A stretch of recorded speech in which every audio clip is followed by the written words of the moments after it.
हमारे जो तिब्बत वाले गाइड थे ना, जी। वो बिल्कुल सिमिलर आपके जैसे थे। पापा तो सेम नहीं है। पापा से कह रहे पापा तो अलग है दोनों के। नहीं नहीं, मतलब वैसे बोलने के उसमें और थोड़ा बॉडी वाइज फेस वाइज आप दोनों सेम सेम लगते थे, पर पापा सेम नहीं है। वो तिब्बत के है, ये भूटान के है। बोल रहे कुंभ के मेले में भी नहीं बिछड़े थे। चलो भाई चलो चलते हैं। यहाँ से कहाँ चल रहे हैं पहले? अभी हम जा रहे हैं एयरपोर्ट। एयरपोर्ट तो 3:20 की फ्लाइट है, 3:20 का फ्लाइट है। तो जब तक वेट करेंगे कोई घूम लेते हैं और कहीं। हाँ, तो अभी इधर से जाके हम होके आते हैं the view of tigers nest होके आते हैं। हाँ हाँ, टाइगर नेस्ट का व्यू टाइगर नेस्ट देखते का हैं। view। तुम जाओगे टाइगर नेस्ट ऊपर? जाना है? मैं तो नहीं जा रहा, 3 घंटे है आना जाना पैदल। चलो देखते हैं, नीचे से तो दिखाई देते हैं आपको टाइगर नेस्ट, और थोड़े से वहाँ के बारे में भी बताते हैं कि क्या है भाई। प्लस पारो जो है ना, वो पूरे भूटान की 3rd लार्जेस्ट सिटी है। फर्स्ट नंबर पे है थिम्पू, सेकंड पे है फुनसुलिंग, एंड देन है पारो। पारो 3rd नंबर पे है ना सिटी, हाँ जी, हाँ जी। बड़ी के उसमें है ना। जी जी। सेकंड पे तो वो है अपना फुनसुलिंग। हाँ, फुनसुलिंग ही है भाई। चलो, यहाँ की पॉपुलेशन कितनी होगी पारो की अराउंड? 60,000 जैसे होगा सर। बस हाँ। भाई 60 हजार लोग रहते हैं, और पूरे भूटान में अराउंड 7 लाख लोग रहते हैं। तो सोच लो ऑलमोस्ट 8-9% लोग पारो में रहते हैं। थिम्पू की क्या पॉपुलेशन है? थिम्पू का होगा 1,20,000 जैसा। 1,20,000 मतलब 20% पॉपुलेशन अराउंड वहाँ पे रहती है। इस वक्त टेम्परेचर हो रहा है जी 17 डिग्री, और डीजल अपनी गाड़ी में इतना तो है ही कि फुनसुलिंग तक हम पहुँच जाएंगे परसों। तो चलो जी, यहाँ से चलते हैं सबसे पहले टाइगर नेस्ट का व्यू लेने।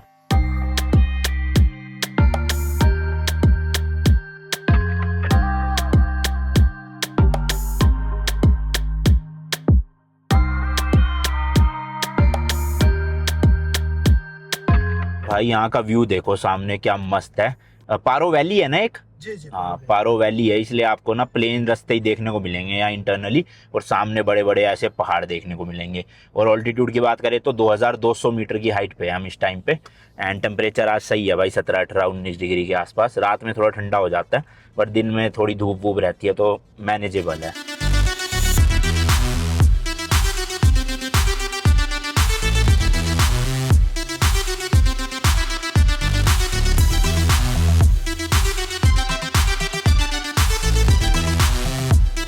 तो भाई अभी हम पहुंच गए हैं टाइगर नेस्ट के बेस पॉइंट पे। मतलब यहाँ से जो है वो चढ़ाई शुरू होती है पैदल पैदल, मतलब गाड़ी यहाँ तक ही आ सकती है।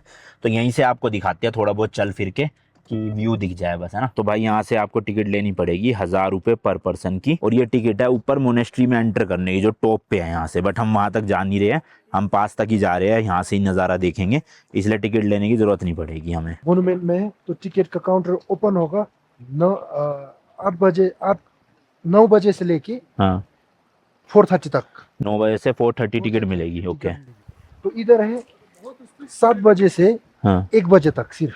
अच्छा, 1 बजे के बाद नई टिकट नहीं मिलेगी। नहीं मिलेगी। और वो इसलिए है भाई क्योंकि यहाँ से ऊपर जाने में कम से कम 3 घंटे लगते हैं, और 3 घंटे ही लगभग आने में लग जाते हैं, या टोटल आप समझ लो 5 घंटे लगते हैं आना जाना। तो अगर ये टिकट शाम को 5 बजे तक देंगे तो उसके बाद तो कोई जाएगा ही क्या, मतलब वापस कब आएगा, क्योंकि ऊपर रुकने का तो कोई सीन नहीं है ना, नहीं। ना कोई होटल है ना कोई कैंप है।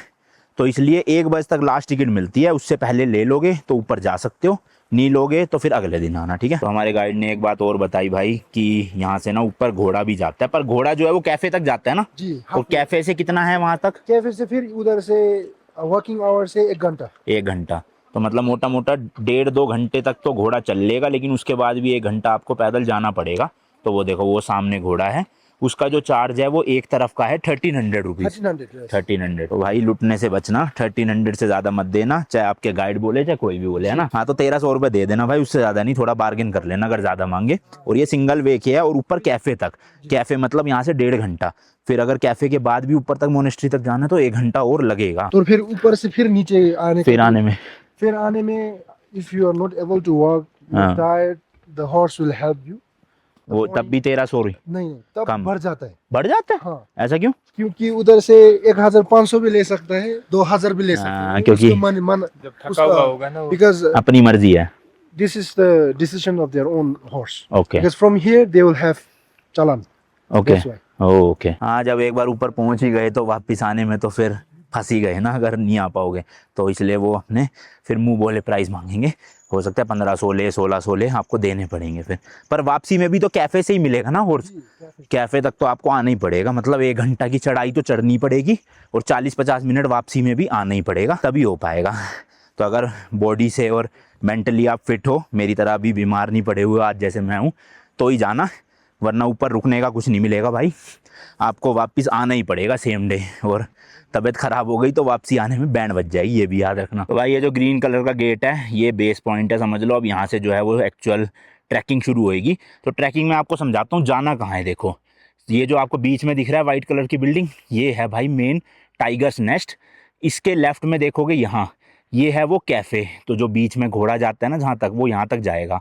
तो अभी रास्ता कैसे है, यहाँ से चढ़ेंगे, यूँ जाएंगे लेफ़्ट, लेफ़्ट जाके ऊपर वहाँ कैफ़े में पहुँचे, कैफ़े से इधर, फिर नीचे, फिर पहाड़ के ऊपर, फिर जाके आप अपनी मेन डेस्टिनेशन पे पहुँच जाओगे। तो ये है भाई चढ़ाई, लगभग 3 घंटे लगते हैं यहाँ से जाने में, और उतरते टाइम 2-2.5 घंटे लगेंगे, तो वही 5-5.5 घंटे का।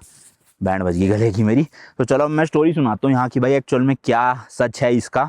यहाँ पे जो मोनेस्ट्री बनाई गई है, क्यों बनाई गई है, कब बनाई गई है, सारा कुछ बात करेंगे। बाकी जैसे कि हमारे गाइड ने कहा कि घोड़ा कम ही अवॉइड करना लेना, मतलब लोगे भी तो बार्गेन कर लेना अच्छे से, है ना, उस हिसाब से। और वैसे ही मैं तो भाई सपोर्ट करता नहीं हूँ घोड़े वगैरह को, क्योंकि देखो घोड़े के ऊपर आप जाओगे, बेचारे को इतना सहना पड़ता है, जबकि पैसे कौन खा जाते हैं, घोड़ों के ओनर। तो मैं इसलिए रेकमेंड नहीं करता, ना ही वैष्णो देवी में, ना ही यहाँ पे कि आप घोड़ा यूज़ करो या गधा खच्चर यूज़ करो।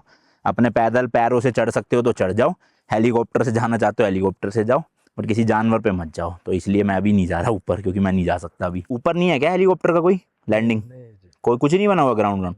अच्छा कभी राजा ने जाना हो तो चल के जाएंगे? चल के जाता था। ओ तेरी, अभी भी चल के जाता है। जाते हैं। तो भाई जो वर्जाइना बुद्धिज्म में सेकंड बुद्धा थे ना, गुरु रिम्बोचे नाम था उनका, जिनकी आपने स्टोरी शायद सुनी हो, हमने तिब्बत में ही बताई थी कि वो लोटस में से उन्होंने जन्म लिया था, एंड हमारे इंडिया में ही बर्थ हुआ था भाई उनका।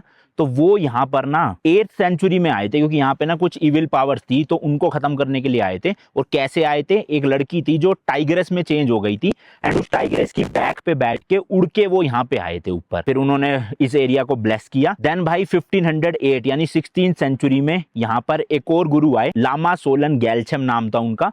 उन्होंने यहाँ पर रहने के लिए एक छोटी सी हट बनाई थी। देन भाई फाइनली 1692 या फिर 17th सेंचुरी में यहाँ के 4th गवर्नर ने इस टाइगर नेस्ट को पूरा बनवाया। देन भाई 1998 में यहाँ पे एक फायर एक्सीडेंट हुआ था, जिसके बाद इसको वापस से एक बार रेनोवेट किया गया यहाँ के 4th किंग के द्वारा।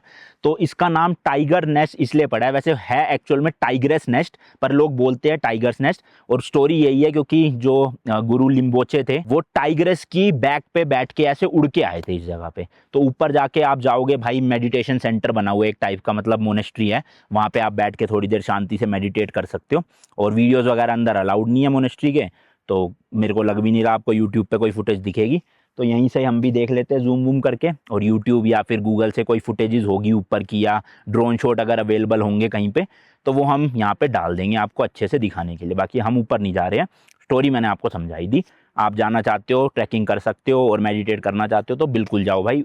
मतलब भूटान आप जब गूगल पे सर्च करोगे ना तो टॉप पे यही आएगा टाइगर्स नेस्ट, तो यहाँ पे जाना बनता ही है बिल्कुल आपका। और जो गुरु रिम्बोचे थे ना, उन्होंने यहाँ पर 3 साल 3 महीने 3 दिन 3 घंटे मेडिटेट किया था।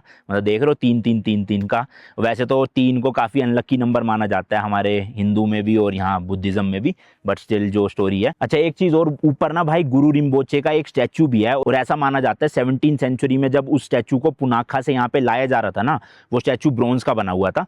तो ये वाला जो आप एरिया देख रहे हो ना भाई, यहाँ से वहाँ ले जाने में ना थोड़ा रास्ता पतला था, जिसकी वजह से जो लोग ले जा रहे थे स्टैचू को, वो उन्होंने सोचा कि हम ले जा नहीं पाएंगे, तो इसलिए ना स्टैचू को डिसमेंटल कर दिया जाए, तब हम आराम से ले जाएंगे। तब भाई स्टैचू ने ही जो है वो खुद से बोलना शुरू किया, और उन्होंने कहा कि आपको चिंता करने की जरूरत नहीं है, ना मेरे को डिसमेंटल करने की जरूरत है। जिन दैत्यों का उन्होंने खात्मा किया था ना, वो दोनों दैत्य ही मेरे स्टैचू को अपने आप ले जाएंगे मोनेस्ट्री के अंदर। और ऐसा ही हुआ भाई, मोनेस्ट्री में अपने आप स्टैचू जो है वो पहुंच गया। तो इसलिए आज भी माना जाता है कि अगर आप जाके उस स्टैचू की पूजा करोगे और कोई भी मन्नत मांगोगे तो वो पूरी हो जाएगी। तो ये स्टोरी है ऊपर की भाई पूरी। वो देखो भाई हेलीकॉप्टर जा भी रहा है, तो आप हेलीकॉप्टर टूर ले सकते हो भूटान घूमने का, पर ऊपर लैंड नहीं करवा सकते वहाँ पे। वहाँ तो आपको ट्रैकिंग करके या घोड़े से ही जाना पड़ेगा। जैसे फिर not only this monastery but many people they used to hike from that area to from towards Bumdra. उधर एक बुमरा है, फिर एक sacred place where the people they can stay there. Okay. And they can enjoy there. There they have वहाँ a क्या tent. Camp, हाँ tent, Camping. Camping है, camp site है, सब कुछ है उधर। तो 3 स्टार 4 स्टार देते हैं सर्विस सब कुछ। ओके तो उधर से कोई टूरिस्ट लोग उधर से जाके एक 1 डे का हाइक करके उधर 1 नाइट स्पेंड करके फिर इधर उधर उसके बाद उधर फिर मोनेस्ट्री जाते हैं। नहीं मोनास्ट्री जाते हैं। मोनास्ट्री फिर ऊपर है एक क्रीमेशन ग्राउंड जैसे जैसे क्रीमेशन ग्राउंड तो नहीं है मगर जैसे क्रीमेशन छोटे बच्चे के लिए अच्छा। That you have heard from the Tibet no, hmm. छोटे बच्चे लोग को वल्चर को खिलाता है। हाँ, बुद्धिज्म में क्या था, पहले ये फॉलो करा जाता था कि जब किसी की डेथ हो जाती थी ना तो जलाया नहीं जाता था, बल्कि जो वो चील कौवे बाज होते थे उनको दे दिया जाता था, क्योंकि बुद्धिज्म में ऐसा माना जाता है कि आपकी बॉडी मरने के बाद भी ना किसी के काम आनी चाहिए। जी। तो वो लोग वो जब पक्षियाँ उस बॉडी को खा रही है तो एक तरह से वही हो रहा है ना कि बॉडी काम आ रही है। बट अब मॉडर्न डे बुद्धिज्म में ये रिचुअल्स फॉलो करना बंद हो गया ऑलमोस्ट। बच्चों में करते हैं अभी भी, है ना? नहीं अभी तो नहीं। अच्छा, बच्चों में भी नहीं करते? नहीं, no more practice now. Okay, अब सीधा जलाते ही है जैसे हमारे हिंदू में जलाते हैं। ठीक है, तो वहाँ पर वो टाइप ऑफ ग्राउंड है एक जहाँ पे ये होता था पहले। तो ये भी आप ट्रैक ले सकते हो जिसमें अराउंड आना जाना 2-3 दिन लगेगा ना पूरा सब? आना जाना 2 दिन लगेगा क्योंकि उधर से जाके उधर नाइट उधर स्पेंड करके मॉर्निंग फिर इधर आके घूम के अच्छा वापसी यहाँ पे। वापस ये तो किसी को अगर एक्सट्रीम वाली ट्रैकिंग करनी है थोड़ी बढ़िया और रुकना भी है रात को, तो वो भी, क्या जगह है वो, नाम क्या है उसका? उसका जगह का नाम है बुमड्रा। बुमड्रा ट्रैकिंग कर सकते हो आप लोग आके। हाँ। ठीक है।